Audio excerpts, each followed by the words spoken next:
माँ तू सबसे प्यारी है, माँ तू जग में न्यारी है। माँ तू सबसे प्यारी है, माँ तू जग में न्यारी है। अपने आंचल में रखना, अपने आंचल में रखना। हमें वरदानों से भरना। माँ तू सबसे प्यारी है, माँ तू जग में न्यारी है। माँ तू सबसे प्यारी है, माँ तू जग में न्यारी है। पिता, पुत्र और पवित्र आत्मा के नाम पर आमीन। आप सबों को जय यीशु। संत योहन रचित सुसमाचार अध्याय 1 वाक्य 47, जॉन चैप्टर 1 वर्स 47। ईसा ने नथानिएल को अपने पास आते देखा और उसके विषय में कहा, देखो, यह एक सच्चा इस्राएली है, इसमें कोई कपट नहीं। फिर से पढ़ता हूं।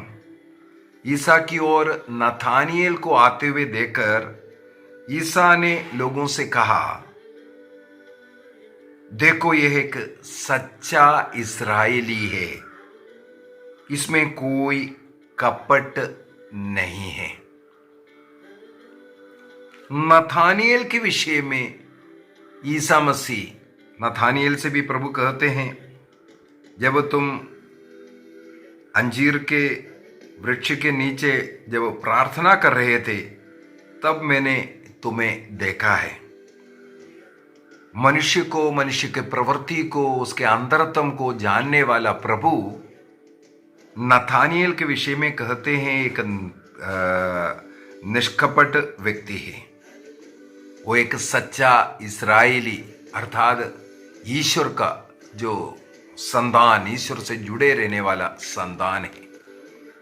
हम लोग अपने विषय में अधिकतर समय मैं अच्छा हूं, जो कुछ हो रहा है दूसरों के कारण हो रहा है, हमेशा अपने को सही स्थापित करने के लिए कोशिश करते रहता है और उसके लिए किसी भी हद तक उतरे हुए दूसरों के ऊपर दोषारोप बनकर, दूसरों को नीचा दिखाकर, दूसरों को पाभिमान कर, दूसरे लोगों को गलती बताते हुए हम अपने को निर्दोष स्थापित करने के लिए, उनसे ज्यादा हम अच्छा है इसको बताने के लिए हम प्रयत्न करते हैं। पवित्र बाइबल के अंदर हम लोग पढ़ते हैं, ईसा मसीह उस व्यक्ति के विषय में क्या कहा। हमें यह देखना है हम अपने विषय में क्या बोल रहा है, ये नहीं, या मेरे विषय में दूसरे लोग क्या बोल रहा है। अनेकों लोग दूसरों के सामने अपने को अच्छा दिखाता है, मैं अन्य लोगों से अच्छा है, और अन्य लोगों का वाहवाह जुटाने के लिए बहुत कुछ करते हैं। अन्य लोगों के नजर में अच्छा बनने के लिए कई लोग कोशिश करते हैं, अन्य लोगों का तारीफ सुनना कई लोग चाहते हैं। तो इस प्रकार का जीवन हम लोग जीते हुए कई बार ये भूल जाते हैं, मेरे विषय में ईश्वर क्या कहते हैं। हमें हमेशा ये देखना है, मेरे विषय में मेरा प्रभु क्या कहते हैं। बाइबल के अंदर से कई उदाहरण हम ले सकते हैं। ईसा मसीह ने पेतरूस के विषय में कहा, तुम चट्टान हो, और प्रभु ने, ईश्वर ने, यदि पुराना विधान के अंदर देखेगा तो मूसा नबी के विषय में थोड़ा सा पढ़ना चाहूंगा। वह गणना ग्रंथ के अंदर अध्याय 12 का वाक्य 3 में हमें मिलेगा। गणना ग्रंथ अध्याय 12 वाक्य 3 में वहां पर मूसा नबी के विषय में कहते हैं, क्या कहते हैं? मूसा अत्यंत विनम्र था और पृथ्वी के सब मनुष्यों में सबसे अधिक विनम्र था करके प्रभु ने यह सुना। मूसा अत्यंत विनम्र था और पृथ्वी के सब मनुष्यों में सबसे अधिक विनम्र था। प्रभु ने तुरंत मूसा, हारून और मिरियम से कहा, तुम तीनों दर्शन कक्ष के सामने आओ। इसके बाद वाक्य 7 में चले जाते हैं।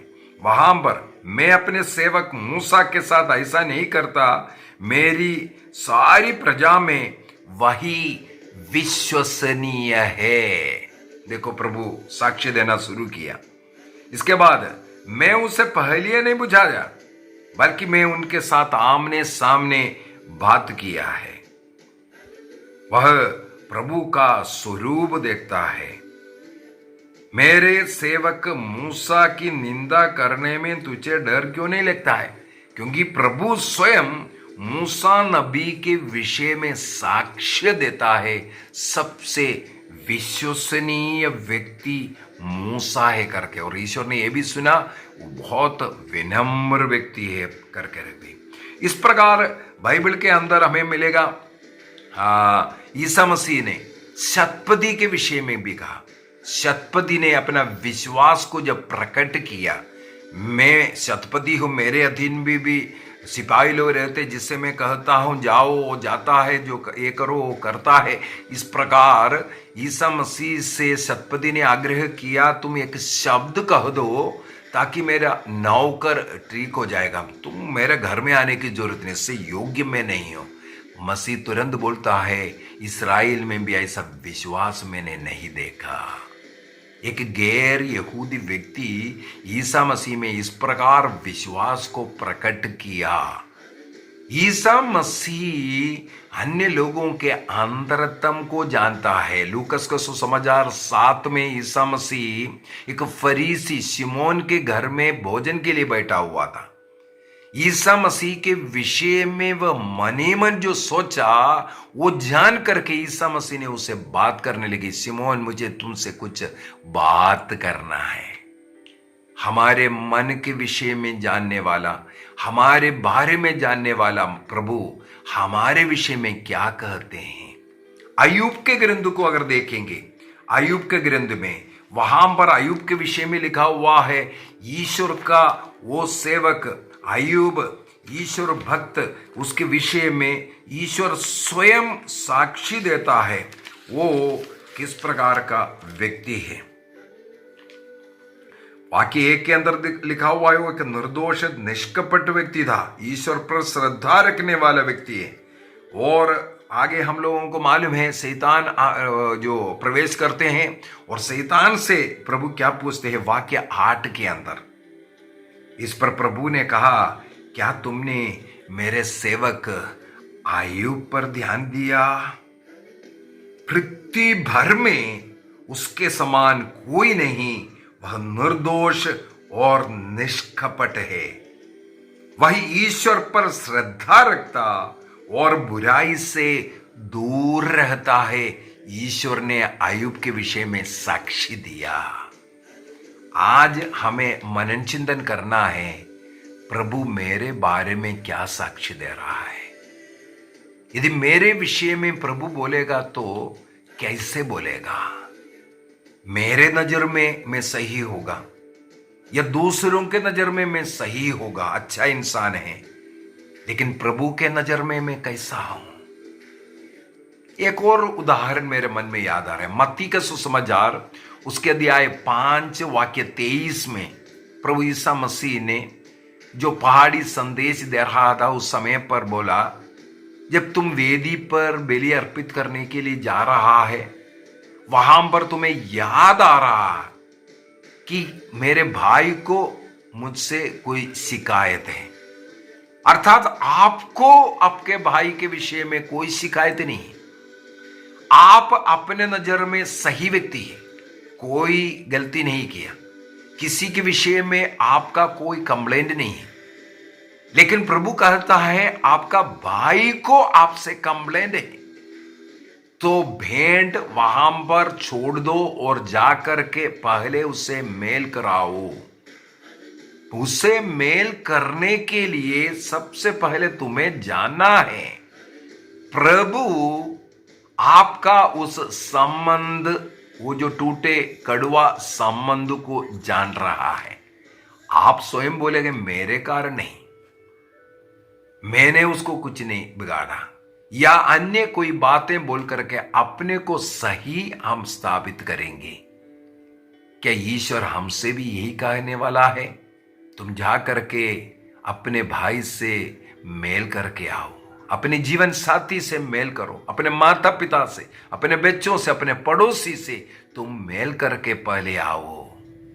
प्रभु मेरे विषय में क्या सोचता है, इस पर हमें मनन चिंतन करने की जरूरत है। इसलिए एफेसियों को लिखते हुए संत पौलुस कहते हैं, ये एफेसियों का पत्र दिया है 5 वाक्य 10 को, उसको भी थोड़ा पढ़ लेते हैं। एफेसियों का पत्र अध्याय 5 वाक्य 10 में वहां पर लिखा हुआ है, आप ये पता लगाते रहें कि प्रभु को कौन सी बात प्रिय है। प्रभु को कौन सी बात प्रिय? मेरा प्रिय बात नहीं, अन्य लोगों का प्रिय बात नहीं। आपको यह पता करना है मेरे प्रभु को कौन सी बात प्रिय है। केवल उसी बात को करना, वही कर्म करना, इस प्रकार के बातें करना, उस प्रकार के सोच से विचार रखना। प्रभु को कौन सी बातें प्रिय हैं, उसके विषय में कई वचन हैं।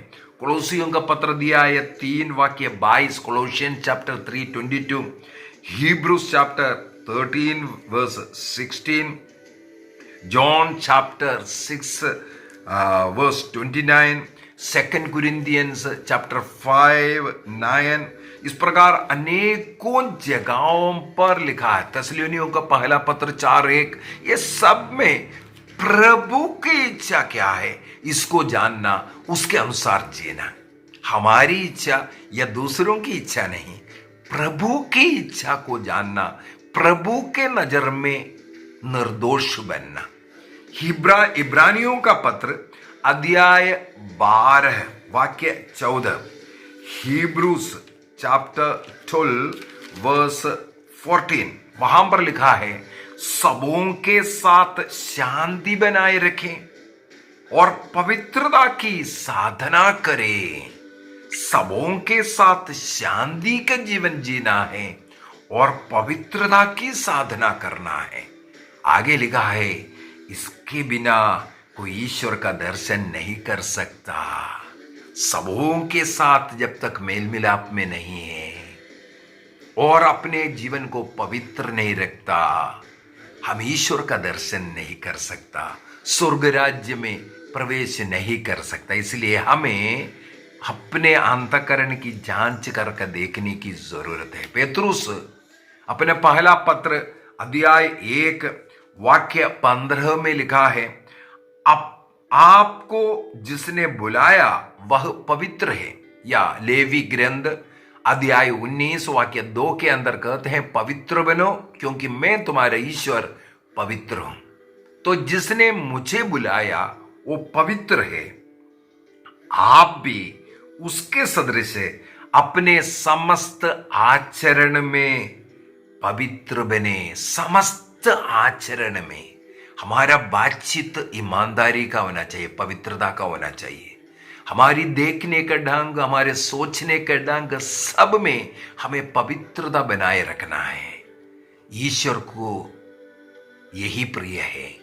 ईश्वर के नजर में निर्दोष बने रहने का हमें सदा प्रयत्न करना है। मैं कहीं लालची बन करके दूसरों को लूटने वाला तो नहीं है, दूसरों से लेने के बाद वापस ना देने वाला, या दूसरों की जिंदगी को बर्बाद करने वाला, वासना व्यभिचार का जीवन जीने वाला। हमें निरंतर ये सोचने की जरूरत है, प्रभु को कौन सी बात प्रिय। एक और वचन याद आ रहा है, वो मत्ती का सुसमाचार अध्याय 5 का वाक्य 48 के अंदर प्रभु ने कहा, इसलिए तुम पूर्ण बनो, इसलिए तुम पूर्ण बनो जैसे तुम्हारे स्वर्गीय पिता पूर्ण है। स्वर्गीय पिता के समान हमें बनने के लिए यीशु मसीह ने सिखाया। स्वर्गीय पिता ईश्वर जैसे पवित्र है। बाइबल के अंदर ईश्वर अपने को पवित्र बोलता है, इसलिए स्वर्गदूत सराफीम हमेशा यही गाते हैं, पवित्र पवित्र पवित्र बोल करके ईश्वर का महिमा गाते हैं। तो सबसे पहले हमें पवित्र बनना है। किस प्रकार पवित्र बनना है?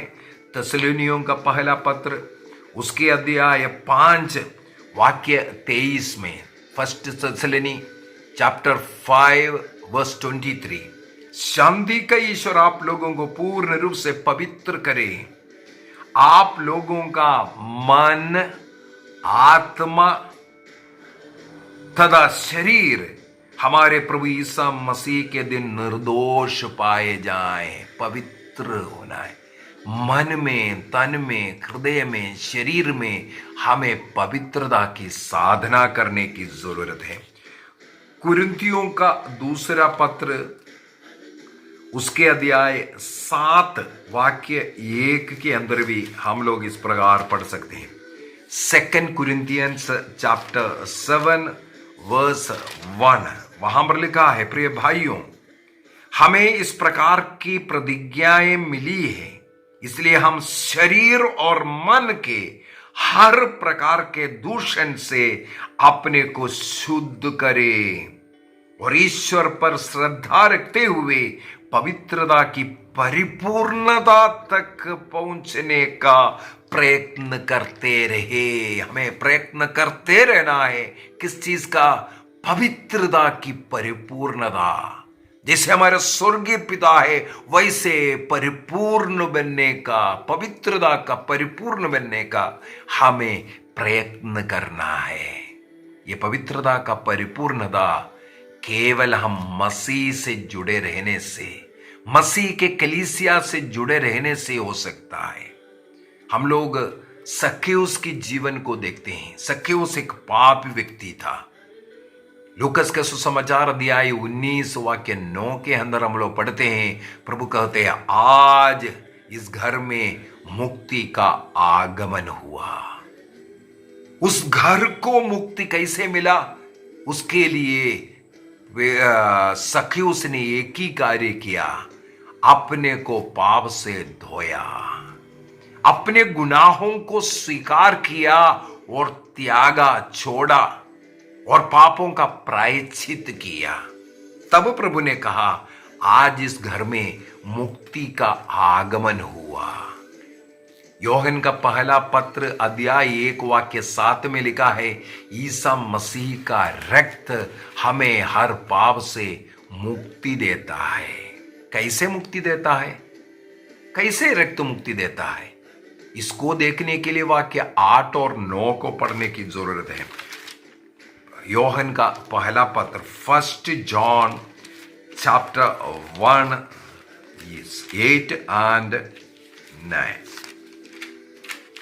योहन का पहला पत्र अध्याय 1 वाक्य 8 और 9, वहां पर लिखा हुआ है, यदि हम कहते हैं कि हम निष्पाप हैं, अर्थात मेरे आंखों में मैं ठीक ठाक हूं, यदि मैं कहता हूं मैं तो कोई गलती नहीं करता, मैं सही हूं, उसके कारण सब कुछ हो रहा है, इस प्रकार अपने को सही मान करके रहा है, वहां पर लिखा है, तो हम अपने को धोखा देते हैं। कई लोग यही घोषणा करते हुए चलता है, मैं तो सही हूं, मैं तो दोबारा डुबकी का बपतिस्मा लिया, मैं तो वजन पढ़ता हूं, मैं तो वजन का पंडित बन गया हूं, इसलिए मेरे लिए स्वर्ग राज्य है। अपने को धोखा दे रहा है। कई लोग ये भी टिप्पणी हमारे इसमें लिखते हैं, हम पापी है बोल करके। कैथोलिक के लोग बार बार हम पापी है बोलता है, इसको टोकते हैं। कई पास्टर लोग सिखाते हैं, कभी ये नहीं बोलना मैं पापी हूं।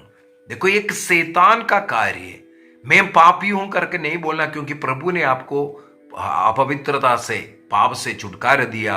अब आप पवित्र है, संदेह बोलो, बहुत अच्छा बात है। आप अपने अंतःकरण की जांच करके देखो, दिन में कितने बार गलतियां करते हैं, कितनी बार झूठी झूठी शिक्षाएं दे रहा है, कितने बार दूसरों को धोखा दे रहा है, लालची बन रहा है, वासना का पाप में गिरते हैं।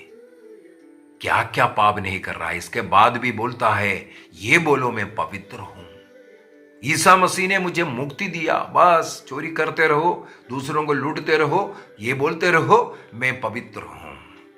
अपने को धोखा दे रहा है। संत योहन यही लिखा है, यदि हम बोलते हैं हम निष्पाप है तो हम अपने आप को धोखा दे रहा है, शैतान के हाथ में हम अपने को दे रहा है, बर्बाद हो रहा है। और हम में सत्य नहीं है। जो व्यक्ति बोलता है मैं कोई पाप नहीं किया, या कोई व्यक्ति कहता है मैं पापी हूं करके बोलने की जरूरत नहीं है, वे कोई सत्य नहीं है उस व्यक्ति में। वाक्य 9 में लिखा है, यदि हम अपने पाप स्वीकार करते हैं, जॉन चैप्टर 1:9, यदि हम अपना पाप स्वीकार करते हैं तो वह ईसा मसीह हमारे पाप क्षमा करेगा और हमें हर अधर्म से शुद्ध करेगा। जब तक प्रभु का उस मुक्ति हमें नहीं मिलेगा, हम शुद्ध नहीं है, निष्पाप नहीं है। कई लोग बोलते हैं, इसलिए देखो लिखा है ईसा मसीह के सामने पापों को स्वीकार करो, पुरोहित के पास स्वीकार करने की जरूरत नहीं। योहन का सुसमाचार अध्याय 20 वाक्य 23 में स्वर्गारोहण के पहले ईसा मसीह ने शिष्य लोगों से कहा, यदि तुम दूसरों के पापों को क्षमा करोगे वो पाप से मुक्त हो जाएगा। पाप मुक्ति के लिए पुरोहित के सामने पापों को बोलना इसलिए जरूरी है। आदिम कलीसिया में यदि हम प्रेरित चरित्र उसके अध्याय 19 को वाक्य 19-20 को अगर पढ़कर देखें, वहां पर लिखा हुआ है आदिम कलीसिया से पापों को स्वीकार करना शुरू किया। कलीसिया के सामने, सबों के सामने आकर के पापों को स्वीकार करता था, पुरोहित क्षमा करता था और उन्हें प्रायश्चित करने के लिए देता था। इसके बाद 7वीं सदी आकर के प्राइवेट कन्फेशन, पुरोहित के कान में जाकर के बोलो, पब्लिक में बोलने की जरूरत नहीं, ये नियम कैथोलिक कलीसिया ने बनाया 7वीं सदी में आने के बाद। तो ये बोलना गलत है, ईसा मसीह से बोलने से काफी है। ईसा मसीह ने कहा जिन लोगों का पाप तुम क्षमा नहीं करेगा वो पाप में बंधे रहेगा। इसका मतलब स्वर्ग में बैठ करके ईसा मसीह हमारे पापों को क्षमा नहीं करता। हम मनुष्य का पाप क्षमा करने के लिए मनुष्य पुरोहित को प्रभु ने अधिकार दिया है। ये किसी पुरोहित के अच्छाई के कारण नहीं, बल्कि ईसा मसीह के क्रूस मृत्यु के पुण्य फलों के द्वारा मसीह से मिली हुई वो अधिकार के कारण वो पाप क्षमा करता है। सचमुच में पाप क्षमा करने का अधिकार ईश्वर को है। ईसा मसीह का जो क्रूस मृत्यु के कारण हमें पाप क्षमा मिल रहा है, कौन दे रहा है? पुरोहित दे रहा है। इसलिए पुरोहित के पास जाकर के पापों को स्वीकार करना जरूरी है। संत पौलुस 2 कुरिन्थियों अध्याय 5 वाक्य 18 के अंदर बोलता है, ये मेल मिलाप संस्कार, ये पाप स्वीकार संस्कार हम प्रेरितों को दिया है कार्य। ये कार्य हम प्रेरित लोग कर सकता है। मैं केवल पढ़ा सकता हूं, मैं प्रेरित नहीं, मैं पुरोहित नहीं, पुरोहित लोग केवल ये कर सकता है। तो हमें प्रभु के नजर में निष्पाप बनकर के रहने के लिए हमें पापों को बार बार स्वीकार करते रहना जरूरी है। अपने मन में जो भी विचार ऐसे ऐसे आते हैं उनको स्वीकार करना है। यदि अच्छा पाप स्वीकार करता है, पाप से हमें मुक्ति मिलता है। इसके द्वारा प्रभु का अनुग्रह आशीष में हम बढ़ सकता है। यदि हम लोग रेवलेशन प्रकाशना ग्रंथ उसके अध्याय 3 वाक्य 10 को थोड़ा पढ़ना चाहूंगा। वाक्य 9 से पढ़ते हैं, देखो मैं शैतान के उन अनुयायियों को जो अपने को यहूदी कहते हैं, ईसाई तो कहते हैं, लेकिन वो शैतान का अनुयायी है, किंतु वो ईसाई नहीं है, यहूदी नहीं है और झूठ बोलते हैं, इसके लिए बाध्य करूंगा कि वे आकर तुम्हारे चरणों में दंडवत करें और यह जाने की मैं तुमको प्यार करता हूं। इसके बाद वाक्य 10 में, तुम मेरे आदेशानुसार दृढ़ बने रहे, इसलिए मैं भी तुम्हें इस विपत्ति के समय सुरक्षित रखूंगा जो समस्त पृथ्वी पर आने वाली है, और उसके निवासियों की परीक्षा लेगी। इसका मतलब जीवन में विपत्तियां, परीक्षा का जो समय आएगा, उस समय पर हमें ये नहीं सोचना है अरे मैं इस कैथोलिक चर्च में रह करके ऐसे ऐसा पीड़ा सह रहा है। तो प्रभु बोल करके दे रहा है, जो प्रभु के नियम के अनुसार प्रभु पर भरोसा करते हुए प्रभु के कलीसिया से जुड़ करके एक पवित्र जीवन जीना चाहते हैं, उनके जीवन में ये जो संकट जो आएगा, जो कष्ट पीड़ा आएगा, उस समय पर भी ईश्वर के उस कलीसिया से जुड़ करके उन संस्कारों को लेकर के रहेगा। प्रभु उनकी सहायता करेगा, बोलता है, इन विपत्तियों से गुजरने के लिए। इसका मतलब विपत्ति तो हमारे जीवन में आएगा, विपत्ति, दुख, कष्ट, पीड़ा तो आएगा, वो हमारे शुद्धिकरण का कार्य के लिए भी उपयोगी है। तो प्रभु उन ईमानदारों के साथ रहेगा जो ईमानदारी के साथ प्रभु से जुड़ करके जीवन जीता है। ये ईश्वर का एक वादा है। इसका मतलब है हमारे जीवन में पवित्र बने रहने के लिए और सत्य ईमानदारी का जीवन जीते हुए जो कष्ट झेलेगा, वो पापों का एक प्रकार का प्रायश्चित कर रहा है, लेकिन उसमें ईश्वर स्वयं हमारे मदद भी करेगा। तुम मेरे आदेशानुसार दृढ़ बने रहो, बोलता है। ईसा मसीह के उस कलीसिया से दृढ़ बने रहना जरूरी है।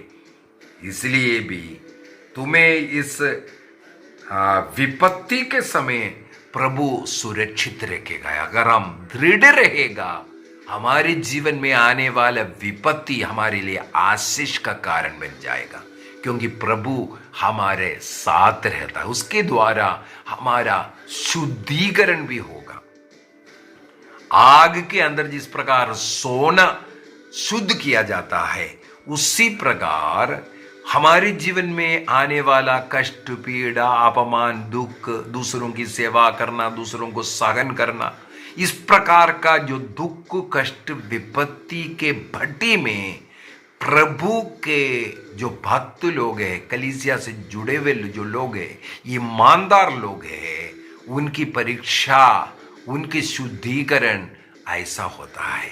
इसलिए भी हमें प्रभु के सामने निष्कपट रीति का जीवन जीना है।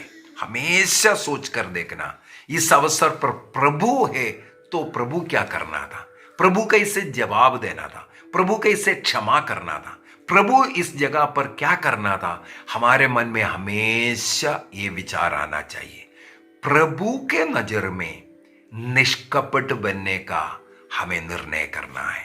आइए आंखें बंद करें, एक निर्णय करें, अपने नजर में मैं सही होगा, दूसरों के नजर में भी मैं बहुत अच्छा इंसान होगा, लेकिन मैं प्रभु के नजर में, हमें उत्तर देना पड़ेगा। प्रभु के नजर में हमें अच्छा इंसान बनने की जरूरत है। प्रभु के नजर में हमें शुद्ध बने रहने की जरूरत है।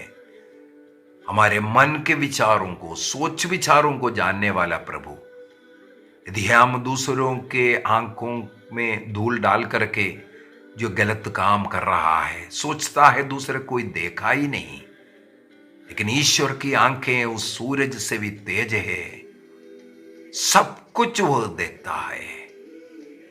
प्रभु के नजर में निर्दोष बनने का निर्णय करें। इस समय पर ऐसे कई बीमार लोगों को मैं याद करता हूं, जितने भी लोग मुझसे प्रार्थनाएं मांगे हैं, जो हृदय रोगी है, किडनी रोगी है, जो कैंसर का पीड़ित है, घुटनों में, कमर में दर्द, आंखों में परेशानियां, आर्थिक रूप से तंगियां चल रहा है, परिवार में लड़ाई झगड़ा है, फूट है, पति पत्नी के बीच में नफरत चल रहा है, ऐसे लोगों के लिए मैं समय पर प्रार्थना करता हूं। ऐसे सैकड़ों निसंतानों को मैं याद करता हूं जिन्हें संतान के लिए प्रार्थना मांगे हैं। प्रभु आप सबों को आशीष प्रदान करें। जिनके विवाह में बाधाएं हैं, ऐसे बेटियों का बेटों का विवाह जल्दी से जल्दी हो।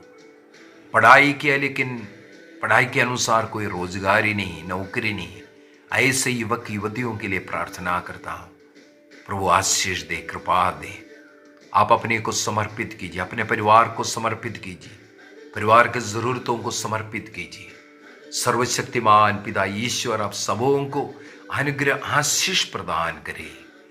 पिता, पुत्र और पवित्र आत्मा के नाम पर आमीन। जय यीशु।